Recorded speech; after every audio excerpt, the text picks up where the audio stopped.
And السلام علیکم۔ کیا پاکستان میں کوئی کسی طرح کا تعلیمی بحران ہے؟ یہ ایک ایسا سوال ہے جو بہت بڑا سوال ہے، اور آج اسی پہ میں آپ کے سامنے لے کے آ رہا ہوں دا نیوز انٹرنیشنل میں چھپے ہوئے ایک ایڈیٹوریل کے حوالے سے چند پوائنٹس۔ پاکستان میں تعلیم کے حوالے سے دو حقائق ہیں، اور یہ دونوں بڑے حقائق ہیں۔ ایک کہ تقریباً 26 ملین یعنی 2 کروڑ 60 لاکھ بچے اسکولوں سے باہر ہیں، اور نمبر دو جو 43 ملین یا 4 کروڑ اور 30 لاکھ بچے اسکول میں جا رہے ہیں وہ کچھ خاص سیکھ نہیں رہے۔ اس کی بڑی وجہ کیا ہے؟ بڑی وجہ یہ ہے کہ اس ملک میں حکمران طبقہ یا جو اشرافیہ کا طبقہ ہے ان کی ترجیحات میں صحت اور تعلیم کبھی بھی رہے ہی نہیں ہیں۔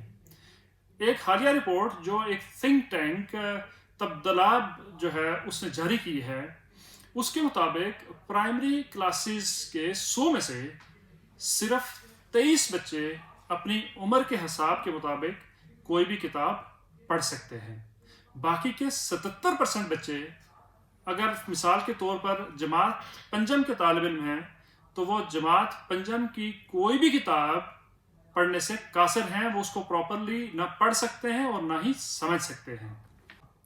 کوالٹی ایجوکیشن یا معیاری تعلیم اب اس ملک میں رائٹ نہیں بلکہ ایک پریولیج بن چکا ہے۔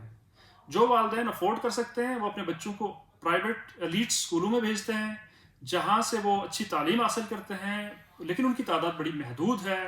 پھر وہ باہر کی جو یونیورسٹیز ہوتی ہیں ان کے لیے اسکالرشپ بھی ون کر لیتے ہیں، اور اس طریقے سے وہ اپنے لیے کامیابی کا راستہ چن لیتے ہیں۔ لیکن پاکستان کی کثیر آبادی کے لیے معیاری تعلیم یا کوالٹی ایجوکیشن ایک خواب ہے۔ اسی وجہ سے لو ٹیئر یا نچلے درجے کے جو پرائیویٹ سکولز ہیں وہ مشرومز کی طرح گلیوں کونوں میں کھل رہے ہیں، اور مسئلہ یہ ہے کہ ان میں معیار تعلیم دیکھنے کو بھی نہیں ملتا۔ وہاں پر نہ تو اساتذہ کی پراپر ٹریننگ ہوتی ہے اور نہ ہی انہیں اچھا پے کیا جاتا ہے، اور جو کام ہے ان سے وہ تقریباً 2 گنا لیا جاتا ہے۔ ایسے میں معیار کی بات کرنا بالکل عبث ہے۔ اس رپورٹ میں ایک حیرت انگیز پہلو بھی ہے، اور وہ یہ کہ ان پرائیویٹ اسکولوں میں پڑھنے والے بچوں کے اکثر والدین اپنے بچوں کی کارکردگی سے مطمئن ہیں۔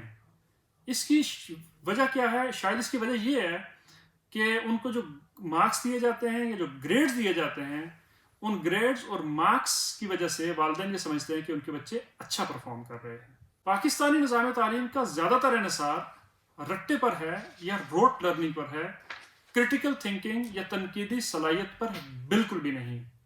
اس لیے جب ایک طالب علم اگلے گریڈ میں پہنچتا ہے تو اسے پچھلے گریڈ کے جتنے بھی کانسیپٹس ہوتے ہیں وہ تقریباً بھولے ہوئے ہوتے ہیں۔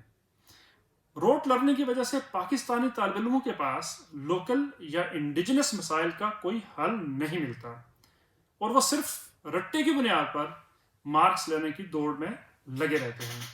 کرٹیکل تھنکنگ کو بلکہ ہمارے تعلیمی اداروں میں ڈسکریج کیا جاتا ہے، اس کی حوصلہ شکنی کی جاتی ہے۔